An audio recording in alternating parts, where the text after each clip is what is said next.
Hi friends, welcome back. आज हम discuss करेंगे फूड प्रिजर्वेशन टेक्निक्स, जो कि इम्पोर्टेंट टॉपिक माना जाता है फूड प्रोसेसिंग के किसी भी एग्ज़ाम के लिए। तो हम इसमें सीखेंगे फूड प्रिजर्वेशन टेक्निक्स के बारे में। जो ये फूड प्रिजर्वेशन टेक्निक्स हैं, ये इसमें कुछ एडवांस्ड और न्यू वाली, मैंने जैसे पिछले वीडियो में बोला था कि मैं कुछ नई टेक्नोलॉजीज़ के बारे में भी क्या करूँगा, डिस्कस करूँगा। तो ये वीडियो मैं लेके आया हूँ और आपको इसके वीडियो के अंत तक आपको कुछ नई चीज़ें सीखने को मिलेंगी जो आपने अपने डिप्लोमा क्लासेस में मिस की थी, क्योंकि उस टाइम पे वो टेक्नोलॉजीज़ उतनी ज़्यादा डेवलप नहीं हो पाई थी या वो इनिशियल स्टेजेस में थी, तो इस उसकी इन्फॉर्मेशन नहीं है। लेकिन अब वो चीज़ें पुरानी होने हो चुकी हैं और आपको बिल्कुल अपने अप टू डेट रहना है। तो इस तरीके से आपने इन टेक्नोलॉजीज़ का भी अध्ययन करना होगा, क्योंकि इसी से एग्ज़ाम फ्रेम हो सकता है। अब आप सिर्फ सुखाना या कैनिंग और इन्हीं चीज़ों पे बिल्कुल डिपेंड नहीं रह सकते। आपको जो ट्रेंडिंग रिसेंट टेक्नोलॉजीज़ को भी का अध्ययन भी करना होगा। और एक आपको मैं एक टिप दूंगा कि आपको, अब आपका एग्ज़ाम का टाइम बिल्कुल कम बचा है, हम एग्ज़ाम जल्दी नज़दीक हैं आने वाले समय में, तो आपको अपनी तैयारी बिल्कुल बढ़ा देनी चाहिए। और जो भी वर्किंग कैंडिडेट्स हैं वो क्या कर सकते हैं, वो अपना सुबह शाम बिल्कुल टाइम निकालिए, लंच टाइम में भी अपना इसको सुनिए, वीडियोस को सुनिए। आप अगर इसको लिसनिंग भी करेंगे तो आपके back of the mind, subconscious mind में चले जाती है इन्फॉर्मेशन, तो वो टाइम आने पे आप उसको रिकॉल हो जाता है, आपको पढ़ा हुआ लगने लगता है। तो इसलिए आप क्या करेंगे, अपना समय बिल्कुल भी बेकार नहीं करेंगे और जहाँ पे भी हो आप टाइम करेंगे। जो डेडिकेटेड स्टडी कर रहे हैं, घर पे तैयारी कर रहे हैं, उनको तो बिल्कुल अच्छे से तैयारी करनी है। वीडियोस लेक्चर्स भी देखने हैं, प्रैक्टिस क्वेश्चंस भी करने हैं और इस तरीके से जो बीच में मैं क्वेश्चन ला रहा हूँ इनको भी प्रैक्टिस करना है। और आप लोग इंटरेस्ट दिखा रहे हैं, अच्छा लग रहा है, लेकिन आप लोग अच्छी मात्रा में उसको लाइक कीजिए, शेयर कीजिए, कमेंट कीजिए, बताइए कि अगले कौन से टॉपिक में आपको ये 10 MCQ सीरीज़ चाहिए। और और भी वीडियो लाऊंगा जो आपको हेल्पफुल होंगे एग्ज़ाम में। और आशा करता हूँ आपको ये वीडियो अच्छे लग रहे होंगे। तो आइए चलिए शुरू करते हैं हम अपना पहला क्वेश्चन। तो इसमें प्रिजर्वेशन टेक्निक जो है हमारा, तो इसमें क्वेश्चन पूछा गया है कि which preservation method reduces intracellular pH of micro organism to inhibit their growth. इसमें हिंदी में भी दिया गया है, देखिए, किस संरक्षण विधि से सूक्ष्म जीवों के आंतरिक पीएच को कम करके उनके विकास को रोका जा सकता है। सूक्ष्म जीवों के विकास को रोकना है तो रेफ्रिजरेशन, पीएच को कम करके आंतरिक पीएच को किससे कम करेंगे, रेफ्रिजरेशन से करेंगे या फ्रीजिंग से करेंगे या एडिशन ऑफ वीक एसिड से करेंगे या मॉडिफाइड एटमॉस्फेरिक पैकेजिंग से करेंगे। तो पीएच की बात चल रही, तो एक आपका सबसे पहले दिमाग आना चाहिए एसिड्स के बारे में आना चाहिए। तो अगला क्वेश्चन क्या है आपका, मतलब आपको क्या दिमाग में आना चाहिए कि जो वीक एसिड्स हैं, वीक एसिड्स में आपका वीक एसिड में जैसे मैंने आपको बताया था एसिड बेस के टॉपिक में, उसको आप दोबारा से देख लीजिएगा। उसमें क्या है, CH3COH है, ये एसिटिक एसिड है, इसी से विनेगर बनता है, ये वीक एसिड है। तो ये क्या करते हैं कि ये ऐसा करते हैं, जो सूक्ष्म जीवों का जो होता है, जो आंतरिक पीएच, जो उसका पीएच होता है उसको बिल्कुल कम कर देते हैं, उसका विकास रुक जाता है सूक्ष्म जीवों का। और इससे क्या हो जाता है, संरक्षण में हम संरक्षण करने के लिए, प्रिजर्वेशन करने में कामयाब हो जाते हैं और हमारा फूड जो प्रोडक्ट है वो ख़राब होने से बच जाता है। तो आइए अगला क्वेश्चन देखते हैं, इसका ऑप्शन सी एकदम करेक्ट आंसर है। ऑप्शन 2 देखिए, what is the primary microbial effect of ultra high pressure example in pasteurisation. अब आपने आज तक अभी तक पढ़ा था, जब हमने जो मैंने वीडियोस कराए थे उनमें पास्चराइजेशन को मैंने प्राइम बेसिक तरीके से डिस्क्राइब किया था। जैसे पास्चराइजेशन में 3 तरीके से किया था, लो टेम्परेचर वाला और हाई टाइम के लिए, high temperature short time HTST और LTHT और UHT अल्ट्रा हाई टेम्परेचर। लेकिन अब कुछ नया उसमें भी ऐड हो गया है, तो अल्ट्रा हाई प्रेशर, उसमें प्रेशर भी यूज़ करते हैं इन पास्चराइजेशन। तो माइक्रोबियल इफेक्ट का क्या क्या इफेक्ट पड़ता है माइक्रोबियल इफेक्ट पे अल्ट्रा हाई प्रेशर पास्चराइजेशन में यूज़ करके। तो उसमें ऑप्शन दिए गए हैं आपको, cell dehydration, destruction of vegetative cells, DNA denaturation या ऑस्मोटिक शॉक। क्या लगता है सेल्स को क्या होता है? तो इसमें क्या है, वनस्पति कोशिकाओं का विनाश, जो मतलब मान लीजिए दूध है, उसमें क्या है कि जो आपकी बैक्टीरिया की जो वेजिटेटिव, जिनसे क्या होता है, ये वनस्पति, ये मत समझिए कि प्लांट एंड वाला नहीं, ये जो है, जो बैक्टीरिया की जो सेल्स हैं जो बढ़ती हैं, जो खराब दूध को ख़राब करती हैं या जूसेस को ख़राब करती हैं, तो उन जो वो सेल्स हैं उनको क्या करता है, उनका डिस्ट्रक्शन करता है ये अल्ट्रा हाई प्रेशर, उसमें प्रेशर भी यूज़ किया जाता है। तो इस तरीके से क्या है, पास्चुराइजेशन को भी नया एडवांसमेंट हो चुका है। तो आपको इस तरीके के क्वेश्चन देखने को मिल सकते हैं। और इसी तरीके से क्वेश्चन मैंने आपको बार बार मैं पहले भी रिपीट करके आया हूँ कि यूके ट्रिपल एस सी है, आपको सीधा सीधा आंसर क्वेश्चन नहीं मिलेंगे कि आपने सीधा जैसे आपको जिस तरह के क्वेश्चन है, जैसे खाद्य विषाक्तता किससे होती है, फूड पॉइजनिंग किससे होती है, आप कोलेस्ट्रिडियम बोtulinum लिख के आ जाएंगे और आपका सिलेक्शन हो जाएगा, ये भूल जाइए आप। यूबीटीआर के टाइम पे था ऐसा। और उसके बाद अब क्या है कि आप ये मान के चलिए कि जो भी आपका क्वेश्चन पेपर होगा उसमें आपका वो ज़रूर आपकी एनालिटिकल एबिलिटी को टेस्ट करेंगे, आप कितना एनालाइज कर सकते हैं क्वेश्चन को, ये चीज़ देखा जाएगा, वही विनर होगा। मैं आपको ये बताता हूँ कि आप इस चीज़ को बिल्कुल जितना प्रैक्टिस कर लेंगे समय रहते ही उतना अच्छा रहेगा। और जो मेंटरशिप का जो हमारा प्रोग्राम था उसमें भी सारे पूरा सिलेबस 100% कवर कर दिया गया है। मॉक टेस्ट का भी पूरे क्वेश्चंस रेडी, वो सब चीज़ रेडी कर दिया है जो बच्चे प्रैक्टिस करना चाहते हैं। और उसके बाद जो क्वेश्चन है, क्वेश्चन भी आप जो हैं बच्चे अच्छे से प्रैक्टिस कर रहे हैं, और वो अपना वर्क आप जो बच्चे खुद से कंसंट्रेट नहीं कर सकते हैं और जिनको गाइडेंस की ज़रूरत लगती है, और या एक्सपर्ट की गाइडेंस में किस तरह के क्वेश्चन आते हैं, इस तरीके से जिनको वो करना है, तो वो क्या कर सकते हैं, वो जुड़ सकते हैं। और उस चीज़ का और एक एक्सपर्ट के डायरेक्शन में वो क्या कर सकते हैं, अपनी तैयारी को बढ़ा सकते हैं आगे। तो इसलिए आप अगर जुड़ना चाहेंगे तो जुड़ सकते हैं। अगला देखिए, विच कॉम्बिनेशन इज रिस्पॉन्सिबल, तो मैंने इसका आपको answer destruction of vegetative cell बता दिया। वेजिटेटिव सेल कौन सी होती है, बैक्टीरिया वाली जो सेल्स होती हैं जो दूध को ख़राब करने में, जैसे खट्टापन आ रहा है तो लैक्टोबैसिलस जो बैक्टीरिया होगा उसको रोकेगी, उसकी वेजिटेटिव सेल्स को। ये वनस्पति, इसमें वनस्पति कुछ नहीं होता है, ये ध्यान रखिएगा। उसमें भी क्या होते हैं, जो डिवाइड होते रहती हैं, उस टाइप की सेल्स को वेजिटेटिव सेल्स बोला गया है। संदर्भ समझना है आपको, आपको शब्दों पे नहीं जाना है, क्योंकि कुछ चीज़ें क्या होती हैं, आप इसको हिंदी में देखेंगे तो वनस्पति दिखा जाएगा, वेजिटेटिव सेल का वनस्पति बोलेगा, लेकिन वनस्पति सेल आप खुद सोचिए कि पाश्चराइजेशन में कहाँ से आएगी, नहीं तो। तो आइए हम इसका आंसर ऑप्शन दूसरे का ऑप्शन बी सही है। अब हम अगला वो देखते हैं।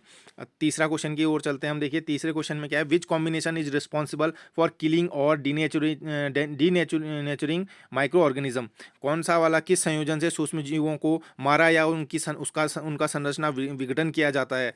तो इसमें से आपको कॉम्बिनेशन बताना है, ऑक्सीडेशन या इनिबिशन है, हीट एंड ऑक्सीडेशन है, हीट एंड डिहाइड्रेशन है, या हीट एंड केमिकल कीलेशन है। जो एक कीलेशन वाला टॉपिक दिख रहा है आपको, ये बहुत इंपॉर्टेंट टॉपिक है, ये नया एडवांसमेंट है। इस चीज़ को भी मैं आपको डिस्कस करूंगा, लास्ट तक सारे क्वेश्चन हैं, आपको बिल्कुल नई इन्फॉर्मेशन, फ्रेश इन्फॉर्मेशन मिलेगी, जो आपको ऐसा नहीं लगेगा।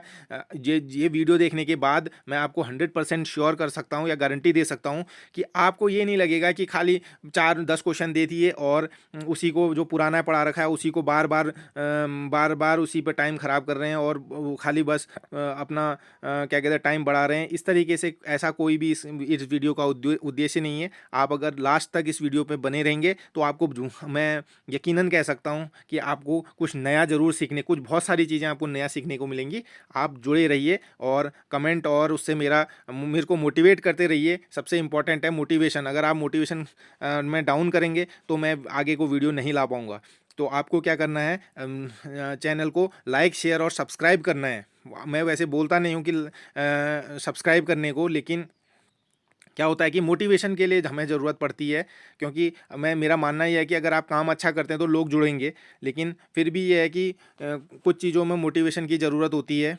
और जो हमें आगे को अपना एक अच्छा प्लेटफॉर्म कैनिंग के लिए ये फूड प्रोफेशनल्स के लिए काम आगे को करना है, तो इसलिए क्या है कि मैं आप सभी को जुड़ने के लिए बोल रहा हूँ, आप, और आशा करता हूँ आप जुड़ेंगे। आइए हम शुरू करते हैं नया अगला ये क्वेश्चन को समझने की कोशिश करते हैं। देखिए इसमें क्या है, which combination is responsible for killing और डीनेचरिंग माइक्रो ऑर्गेनिज्म। इसमें क्या है कि हम पहले तो हीट करते हैं। हीट करने से क्या होता है, कुछ बहुत क्या हो जाता है, हीट करके इसको ऑक्सीडेशन वाली प्रोसेस करके हम इसको क्या कर सकते हैं, किलिंग और डीनेचुरेशन करा जाता है। ऑक्सीडेशन से क्या होता है, ऑक्सीजन की मात्रा पहले तो हीट करके किल करना होगा, ये ध्यान रखिएगा, वरना ऑक्सीडेशन आप करेंगे तो आपका पूरी प्रोसेस उल्टी पड़ सकती है। क्योंकि माइक्रो ऑर्गेनिज्म को करना है, उसको आपको क्या करना है, उसको माइक्रो उसको उस वहाँ पे प्रोसेस को ऑक्सीडाइज कर देना है, उसके बाद हीट के बाद, किलिंग के बाद, प्रॉपर करने के बाद। तो आपने क्या करना है, वैसे इसका जो आंसर दिया गया है हीट एंड ऑक्सीडेशन है, लेकिन मेरे को इसका आंसर हीट एंड डिहाइड्रेशन लग रहा है, क्योंकि निर्जलीकरण, लेकिन निर्जलीकरण क्या है, हर प्रोसेस में पॉसिबल नहीं है। जैसे आपके पास लिक्विड वाले कंपाउंड्स हैं तो उसमें क्या होगा कि डिहाइड्रेशन पॉसिबल नहीं है। आपको मान लीजिए आपने ये हीट पास्चराइजेशन किया तो आप वहाँ पर निर्जलीकरण नहीं कर सकते हैं, तो इसका हीट एंड ऑक्सीडेशन आंसर दिया गया है, यही आंसर इसके लिए, क्योंकि सब चीज़ को देख के लेके चलना है तो ऑक्सीडेशन वाला प्रोसेस किया जा सकता है। क्योंकि आप किसी चीज़ को, जैसे मान लीजिए किसी का ऑक्सीजन कंटेंट बढ़ा देते हैं तो उससे भी क्या होता है कि आपका ऑक्सीडाइज कर देते हैं या इलेक्ट्रॉन वो रिच कर देते हैं, तो उससे क्या होता है, जो इन्वायरमेंट होता है वो भी क्लीन हो जाता है और वो आपका पूरा स्टरलाइज हो जाता है। इस तरीके से ऑप्शन बी इसका क्या होगा, सही होगा।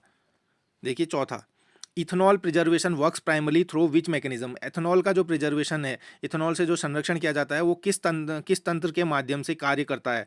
वो आपका कार्य करता है, आपका ये लोअरिंग वाटर एक्टिविटी करता है। एक वाटर एक्टिविटी पे भी मैं क्वेश्चन बनाऊंगा, क्योंकि वाटर एक्टिविटी भी मैंने बहुत बार देखा कि क्वेश्चन वाटर एक्टिविटी से रिलेटेड पूछता है। आगे वाले वीडियोस में इस टॉपिक को कवर करूंगा मैं। अगला क्या है, protein denaturation and membrane disruption, और फिर है डीएनए डैमेज। आप अल्कोहल में अगर करेंगे तो वो डीएनए को डैमेज नहीं करता है। और किलेशन ऑफ मेटल, किलेशन का मतलब होता है धातु आयनों का किलेशन, जुड़ के एक साथ जब अगर धातु के मेटल आयन के साथ आप आपस में जुड़ के बने रहते हैं तो उससे भी क्या होता है, वो होता है करके एक इसमें ऑप्शन दिया गया है। लेकिन आंसर इसका है प्रोटीन डिनेचुरेशन। एथेनॉल क्या करता है, प्रोटीन को डिनेचर कर देता है, मेम्ब्रेन को भी तोड़ देता है, उसकी जो सेल होती है उसको, जो माइक्रो ऑर्गेनिज्म की सेल है उसकी मेम्ब्रेन को तोड़ देगा और प्रोटीन डिनेचुरेशन कर देता है, वहाँ के प्रोटीन को डीएक्टिवेट कर देता है। जो हमारा एथेनॉल होता है, एथेनॉल का प्रिजर्वेशन हम बियर, अल्कोहल, जो बियर वाइन इंडस्ट्री में इसमें करते हैं, इससे प्रिजर्वेशन। आइए ऑप्शन कौन सा होगा, इसका बी सही होगा फोर्थ का। फिफ्थ देखिए, what is the role of carbon dioxide in modified atmospheric packaging. क्या पूछ रहा है, मॉडिफाइड एटमॉस्फेरिक, ये टॉपिक भी बहुत इंपॉर्टेंट है। कार्बन डाइऑक्साइड का मॉडिफाइड, हम क्या करते हैं, एयर को चेंज कर देते हैं, तो कार्बन डाइऑक्साइड डाल देते हैं, तो इससे क्या इफेक्ट आएगा, ये हम इसके ऑप्शन देखेंगे अगली स्लाइड में, और वहाँ से हम क्या करेंगे, अंदाज़ा लगाएंगे कि क्या क्या ऑप्शन सही हो सकता है इसका। देखिए,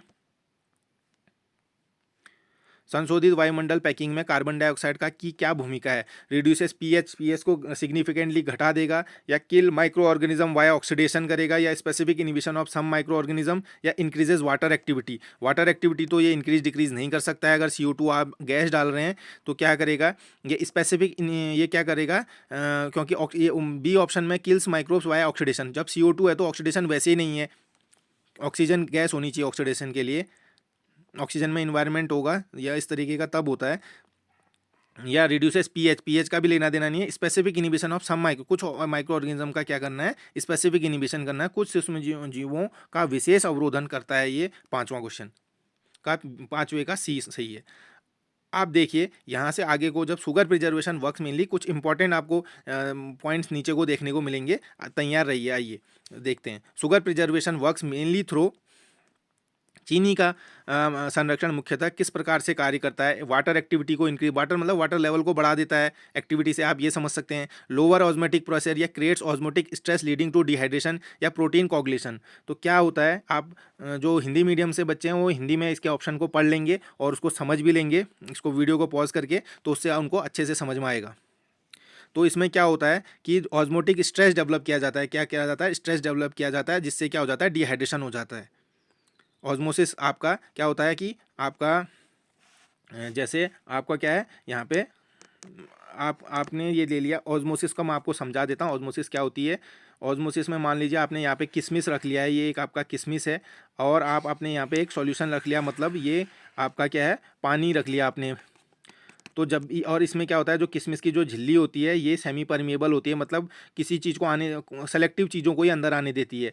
तो अगर आपने यहाँ पे ना, यहाँ और किशमिश के अंदर हाई कंसंट्रेशन ऑफ शुगर है और यहाँ पानी में नॉर्मल है, तो ये क्या होता है, लो कंसंट्रेशन से हाई कंसंट्रेशन की ओर क्या होता है, तुम्हारा आपका ये सॉल्वेंट मूव करता है अंदर की ओर, पानी मूव करने लगेगा और आपका रेजिन फूलने लगेगा। आप इसी का उल्टा अगर करेंगे, अगर आप इसी प्रोसेस को क्या कर लेंगे, मान लीजिए उल्टा कर लिया आपने, आपने ये रेजिन ले लिया और यहाँ पे क्या कर लिया, यहाँ पे आपने चीनी का हाई कंसंट्रेशन वाला घोल रख दिया, तो क्या होगा कि जो रेजिन है हमारा, जो किशमिश है, रेजिन को किशमिश को बोलते हैं, किशमिश क्या करेगा कि सिकुड़ जाएगा, क्या होगा, सिकुड़ जाएगा, और क्या होगा, जितना भी उसका अंदर जो भी पानी था वो बाहर और जो निकल जाएगा, तो क्या करेगा, ये सिकुड़ जाता है, तो क्या होता है, तो इस तरीके से ऑस्मोटिक प्रेशर क्या होता है, डेवलप होता है। ये ऑस्मोटिक प्रेशर के कारण ही सिकुड़ना या फूलना ऑस्मोटिक प्रेशर के कारण है, तो आप इसको ध्यान में रखेंगे। तो इसका ऑप्शन क्या है, सिक्स्थ का सी है।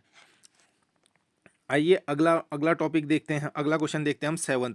Which of the following drawing method best preserves heat sensitive nutrients. कौन सा वाला ऐसा मेथड है जिससे जो हीट से के लिए सेंसिटिव होते हैं, मतलब जिनको ऊष्मा से संवेदनशील होते हैं, उन पोषक तत्वों को कौन सा इससे बचाया जा सकता है। ये इस क्वेश्चन को आप सिंपल लगेगा, लेकिन आपका क्या है, इसका बिल्कुल ध्यान से आपको क्वेश्चन देखना है। देखिए कि इसमें ऑप्शन दिया है sun drying, oven drying, spray drying या फ्रीज ड्राइंग। कह रहा है कि हीट सेंसिटिव मतलब हीट के कांटेक्ट में आने से कौन से किससे न्यूट्रिएंट खराब नहीं होंगे, ख़त्म नहीं होंगे। तो इसमें सन ड्राइंग में धूप से दिखाएंगे तो ख़राब होने लगेंगे, ऑक्सीडाइज होने लगेगा, और विटामिन सी भी लूज़ होने लगता है थोड़ा धूप में ज़्यादा सुखाने से, और न्यूट्रिएंट्स भी डाउन हो जाते हैं। ओवन में भी क्या होता है, गर्माई से गर्म करेंगे तो आपके न्यूट्रिएंट्स सब चीज़ डिग्रेड होंगे। स्प्रे ड्राइंग करेंगे तो वो होगा। फ्रीज ड्राइंग जो है उसमें कोई भी आपका क्या होगा, लॉस नहीं होगा। क्यों? क्योंकि फ्रीज ड्राइंग क्या करते हैं, आपने सीधा एक वो पकड़ लिया, मान लीजिए आपने एक एक मान लीजिए सेब ले लिया, उसको क्या कर दिया आपने, एकदम क्रिस्टल बना के उसको क्या कर दिया, इतना फ्रीज कर दिया कि बाहर से उसमें क्रिस्टल आ गए, और उसको जब आप वैक्यूम की कंडीशन में इसको, इसका जितना भी जो ये बर्फ़ थी, इसको क्या करेंगे, डायरेक्ट क्या कर देंगे, बिना लिक्विड में लाए इसको क्या करेंगे, प्रेशर में, वैक्यूम प्रेशर से इसको, पंप से इसकी जो जितनी भी ये मॉइस्चर है इसको बाहर निकाल देंगे। तो उससे क्या होगा कि आपका ये प्रिजर्व भी रह जाएगा, और क्या होगा, इससे आपका ये लो टेम्परेचर में क्या करेंगे, आप इसको वो करके फिर सुखा देंगे इसको। जैसे लो टेम्परेचर ठंडा किया एकदम, फिर उसको पानी में बनाने के बाद उसको क्या करा, सीधा मॉइस्चर बाहर कर दिया आपने, तो उससे क्या होगा, ये बिल्कुल ठंडा रहेगा और आपका एकदम प्रिजर्व रहेगा। जो आपका सेब है वो बिल्कुल ख़राब नहीं होगा, और इसमें मॉइस्चर, उसमें क्योंकि हीट का यूज़ ही नहीं हुआ है, क्योंकि आपने जो पहले ठंडा किया था उसको बर्फ़ बनाया था, बर्फ़ बनाने के बाद आपने उसको हाई प्रेशर में रख के, और उसके इससे जितना भी मॉइस्चर था उसको बाहर निकाल दिया, वैक्यूम पंप लगा के बाहर को खींच दिया, सारा का सारा मॉइस्चर खींच लिया। तो क्या है, अब ये ठंडा रहा और इसमें पानी की एक्टिविटी भी ज़्यादा नहीं है, तो ये सेफ रहता है, इसलिए आपका कोई नुकसान नहीं होगा इसमें। अगला देखिए, अगला देखते हैं हम आठवां। What is the effect of low oxygen tension in vacuum packaging. अब देखिए लो ऑक्सीजन टेंशन किस में है, वैक्यूम पैकेजिंग। वैक्यूम पैकेजिंग अगर देखी होगी, आजकल भी आप देख सकते हैं, अगर आप किसी मॉल में जाएँ या किसी किराने की दुकान में जाएँ, तो आजकल वैक्यूम पैकेजिंग का बहुत ज़्यादा चलन हो गया है। जैसे काजू, ड्राई फ्रूट्स हैं, या अखरोट की गिरी है, इनको क्या करा है, और बादाम है, तो उसमें क्या क्या किया गया है कि उसमें क्या कहते हैं, आपने देखा होगा कि प्लास्टिक की जो थैलियाँ हैं एक तरीके की, वो भी वैक्यूम की पैकेजिंग है। किस तरीके से होगा, देखा होगा, वो बिल्कुल सिकड़ी हुई होती है, मतलब बिल्कुल सिकुड़ी हुई होती है, एयर बिल्कुल नहीं होती है, तो उससे क्या फ्रेश रहता है। तो ऑक्सीजन की टेंशन, लो ऑक्सीजन टेंशन से क्या होता है, कह रहा है इंड्यूसेस स्पोरुलेशन, स्पोर बनेंगे, या promote growth of facultative anaerobes, या inhibits aerobic microbes and delays spoilage, या इनहेंसेस इंजाइमेटिक ब्राउनिंग, या इंजाइमेटिक ब्राउनिंग को बढ़ावा मिलेगा। क्या होगा, कह रहा है, अगर आप वैक्यूम पैकेजिंग में लो ऑक्सीजन टेंशन जो बन जाती है उसका क्या इफेक्ट आता है, ये पूछ रहा है वो। तो इसका आंसर है कि जो इनिबिट क्या करता है, जो एरोबिक, क्योंकि जो एरोबिक माइक्रोब्स से जो खराब करते थे, मान लीजिए आपके काजू को वो करते, वो अब है नहीं, और वो स्पॉइलेज क्या होगी, डिले हो जाएगी। तो इससे आपका ऑप्शन सी क्या हो जाएगा, एकदम करेक्ट आंसर हो जाएगा। अगला देखिए, नौवां क्वेश्चन। हाँ, ये क्वेश्चन के लिए भी मैं कह रहा था, जो आप कुछ नया सीखेंगे, नई टेक्नोलॉजी है, नए नए टेक्नोलॉजी में इसमें क्या दिया है, देखिए, which process involves the use of short burst of electricity for microbial inactivation. तो आज तक हम जो कहते थे कि जो प्रोसेसिंग है नमक डाल के, चीनी डाल के करी जाती है, ये बिल्कुल ऐसा नहीं है। अब बिल्कुल मॉडिफाई हो चुका है, ज़माना बदल गया है। तो अब क्या किया जा रहा है, इलेक्ट्रिसिटी के शॉर्ट बर्स्ट, छोटे छोटे झटके दे के क्या है, सूक्ष्म जीवों को निष्क्रिय किया जाता है। तो इस मेथड को क्या बोला जाता है, देखिए, तीन ऑप्शन ही है, अगला एक ऑप्शन आपको नेक्स्ट स्लाइड में दिया जाएगा, लेकिन इसका आंसर है पल्स्ड इलेक्ट्रिक फील्ड प्रोसेसिंग। इसको क्या बोलते हैं, पल्स्ड इलेक्ट्रिक फील्ड प्रोसेसिंग। इसको मैं अगले किसी स्लाइड में ढंग से अच्छे से आपको एक्सप्लेन कर दूंगा। और अगर आप लोगों का सही रिस्पॉन्स आता है तो इसको अभी जान लीजिए आपकी इसमें क्या है, छोटे-छोटे बिजली के झटकों से क्या है माइक्रो ऑर्गेनिज़्म को क्या किया जाता है, किल किया जाता है, रोका जाता है। तो क्या है पल्स इलेक्ट्रिक फील्ड प्रोसेसिंग इसका आंसर है। तो एक नए टाइप के क्या हैं, आपको इस तरीके के टर्मिनोलॉजी पता रहेंगी तो क्या हुआ, ये बहुत ज़्यादा एडवांस नहीं है लेकिन आपको रिसेंट है, तो इसलिए आपको जीके जो आपका रिसेंट जीके वाले क्वेश्चन में भी ये कवर हो सकता है। और माइक्रोवेव प्रोसेसिंग है, जो माइक्रोवेव प्रोसेसिंग है, आपने घर घर में आप माइक्रोवेव, हर किचन में माइक्रोवेव चला गया है। आपने अपने अपने फूड, आपने जो संस्थान है वहाँ भी हैं, जहाँ कहीं भी चले जाइए आप, माइक्रोवेव का इतना चलन है। तो लेकिन उसको क्या है, आप फटाफट गर्म कर सकते हैं और खाना खा सकते हैं। और एक गामा रेडिएशन है, ये भी रेडिएशन है, इसको भी क्या कहते हैं, विकिरणन है, लेकिन इसको गामा को भी यूज़ नहीं करते हम इसमें, लेकिन इसमें क्या कहते हैं पल्स्ड, क्योंकि झटके, बिजली के झटके पल्स इसलिए कहते हैं। आपने पल्स देखी होंगी, आपने पल्स को अगर आपने मूवीज़ में भी देखा होगा या आपने खुद ईसीजी उसमें देखा होगा, तो क्या है इस तरीके की पल्स टाइप की वो आती हैं, तो छोटा छोटा करके कभी कम देना कभी ज़्यादा देना है, इससे क्या है इस तरीके के झटके दे दे के माइक्रो ऑर्गेनिज्म को क्या करना है, डीएक्टिवेट करना है। इसलिए पल्स इलेक्ट्रिक फील्ड प्रोसेसिंग इस तरीके की एक आपका क्या कहते हैं माइक्रो ऑर्गेनिज्म को, सूक्ष्म जीवों को इनएक्टिवेट करने की एक प्रोसेस है, ये आप ध्यान में रखिएगा। अगला मैं बताता हूँ, अगली स्लाइड में चलते हैं।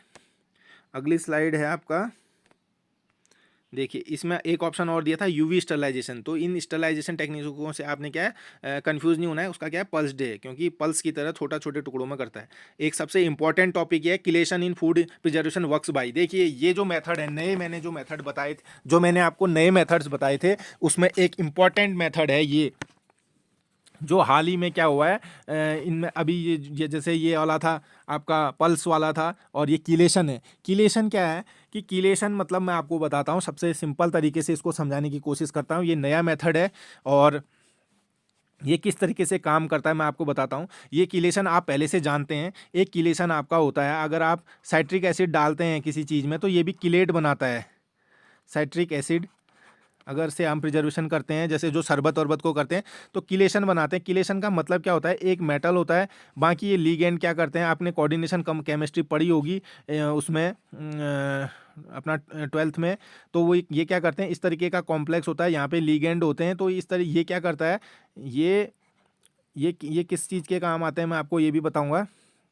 तो आपने साइट्रिक एसिड है, ये यूज़ किया है, और रिसेंट है जैसे ईडीटीए। ईडीटीए भी एक क्या है, प्रिजर्वेटिव है। प्रिजर्वेटिव किसके रेफरेंस में है कि ईडीटीए का काम क्या होता है, आपने अगर देखा होगा, अगर आपने अस्पतालों में देखा होगा या आपने खुद प्रैक्टिकल किए होंगे बायो या आपने जो फार्मेसी वाली लैब्स होती हैं उनमें देखा होगा कि आपका ब्लड सैंपल जब लिया जाता है, उसको टेस्ट के लिए भेजा जाता है, तो उससे पहले कुछ एक उसमें क्रिस्टल डाले जाते हैं, कुछ क्रिस्टल जिससे खून के थक्के नहीं जमते हैं उसमें। जो सैंपल जाता है देखा होगा आपने, वो पहले से क्या होता है, वो जो आप अगर किसी में नहीं भी डालेंगे तो क्या होती है, जो वो टेस्ट ट्यूब होती हैं वो पहले से क्या करती है, ईडीटीए की कोटिंग रहती है उन टेस्ट ट्यूब में। उससे क्या होता है, आपका ब्लड जमता नहीं है। जैसे आपने शुगर टेस्ट कराना है, कुछ भी टेस्ट कराना है, तो जैसे आप उसमें लेंगे तो क्या होगा, उनमें पहले से कोटिंग रहती है, तो क्या क्या होता है कि जो आपका खून है वो जमेगा नहीं। तो ईडीटीए का ये वर्क होता है कि ये क्या करने लगता है, और कलर भी आपका ब्लड का जो कलर है वो भी उड़ने नहीं देता है ये। तो इसीलिए इसी का यूज़ करते हुए, इसी प्रॉपर्टी का यूज़ करते हुए हम क्या करते हैं, जो फूड की फ्लेवर्स हैं वो ना उड़े, फूड का कलर ना उड़े, इसलिए क्या करते हैं हम, जब फूड का कलर, फूड का फ्लेवर जो होता है, कलर होता है, इसको बचाने के लिए हम क्या करते हैं, ईडीटीए का यूज़ करते हैं। लेकिन जो ईडीटीए है ये टॉक्सिक होता है। क्या होता है, टॉक्सिक होता है बहुत ज़्यादा। इसको जो जो इंटरनेशनल हमारी एफडीए है, यूएसए की, जो आपकी फूड प्रोसेसिंग, जो फूड को रेगुलेट करती है, जैसे यहाँ एफएसएसआई है, तो इन्होंने क्या किया है, ईडीटीए का यूज़ कर दिया है। और जैसे जो यूरोप में होता है और जैसे कोडेक्स जो समिति है, तो ये क्या करते हैं, फिर इंडिया भी इसको क्या करती है, अडॉप्ट करती है। और इन्होंने क्या किया कि जो ईडीटीए है जो ज़्यादा टॉक्सिक है, ये क्या करता है, इसकी क्या है, इसकी मात्रा इन्होंने ADI अलाउड डेली इनटेक की एक इसकी कैपेसिटी बना देते हैं। 0.9 के आसपास है, कुछ है इसके आसपास क्या है इसकी है, इससे ज़्यादा विषाक्तता लाता है, लेकिन थोड़ा बहुत आप डाल सकते हैं करके इन्होंने उसको क्या किया, रेगुलेट करके इसको फिक्स कर दिया कि आप डाल सकते हैं इतना। क्योंकि अगर इसको आप ज़्यादा अगर ईडीटीए यूज़ करेंगे तो क्या होगा, ईडीटीए अगर आप ज़्यादा यूज़ करेंगे तो आपको क्या होगा, नोज़िया, मतलब सर दर्द, चक्कर, उल्टी, मतलब किडनी को भी डैमेज करता है ज़्यादा अमाउंट में। तो इसलिए क्या करना है, इसकी मात्रा को बिल्कुल लिमिट करके यूज़ करने के लिए उसकी परमिशन दे दी गई है। तो और मैं आपको ये ईडीटीए को और अच्छे से समझने के लिए एक एग्जांपल और दे सकता हूँ। आपने फिटकरी देखी होगी नाई की दुकान में, उसको भी हम क्या बोलते हैं, पोटास एलम बोलते हैं। वो भी क्या है, एक तरीके का किलेशन वाला, वो से सब ये किलेटिंग क्या है, ये किलेटिंग सॉल्ट हैं जो कि यूज़ की ये सॉल्ट हैं जो जो आपका ये है फिटकरी है जिसको हम पोटास एलम बोलते हैं। ये भी क्या है, पानी को क्या करती है, पानी में अगर आप डालेंगे तो जो गंदगी है, ये कीलेट जो उसका इसमें भी जो कीलेशन फॉर्म करता है वो गंदगी को रोक देता है। जैसे मेटल इसमें है तो ये जो और लिगेंड इसके साथ जुड़े रहते हैं तो ये क्या करते हैं, उसको गंदगी को घेर लेते हैं। तो ऐसा ही क्या करता है, ये जो ये ईडीटीए का भी मेटल होता है, ये क्या करता है, उसके जो जो आपका जो कलर है, फ्लेवर है या आपका उसको उसको घेर देगा और उसको ऑक्सीडाइज होने से बचा देगा। तो कलर बचा रहेगा आपका और फ्लेवर भी बची रहेगी क्योंकि वो उसको ऑक्सीडाइज होने से बचा देता है। ऐसे ये ब्लड को भी करता है, ब्लड का कलर भी डिसकलर नहीं होने देता है, ना ही उसको थक्के बनने देता है। इस तरीके से आपका इस यूज़ होता है। तो आशा करता हूँ आपको ये समझ में आया होगा। इसका आंसर क्या है 10th का, मैं आपको बता देता हूँ। देखो, chelation in food preservation works by, किससे वर्क करता है ये देखो, डिस्टरप्टिंग माइक्रोबियल माइब्रेन से, या binding metal ion to inhibit microbial enzymes, या लोअरिंग वाटर एक्टिविटी, या फ्रीजिंग माइक्रोबियल। इसका आंसर है बी। इसमें क्या है, binding metal ions to inhibit microbial enzyme. Microbial enzyme को क्या करता है, रोक देता है ये, और मेटल आयन्स क्या करते हैं, इनिबिट कर देते हैं मेटल आयन्स। ठीक है, तो इससे ध्यान रखेंगे आप। आशा करता हूँ आपको अच्छा लगा होगा। आप इस तरीके की रिसेंट अगर आपको इन्फॉर्मेशन वाले वीडियो और चाहिए तो इसका सब एक ही रास्ता है कि आपको कमेंट में और आपको लाइक से और आप अपने सब्सक्रिप्शन से आपने अपनी अटेंडेंस देनी है और मुझे बताना है कि भाई आप सही डायरेक्शन में जा रहे हैं और आप और वीडियो बनाइए ऐसे फ्यूचर में। और इसी के साथ मैं अपने वाणी को विराम देता हूँ। Thank you.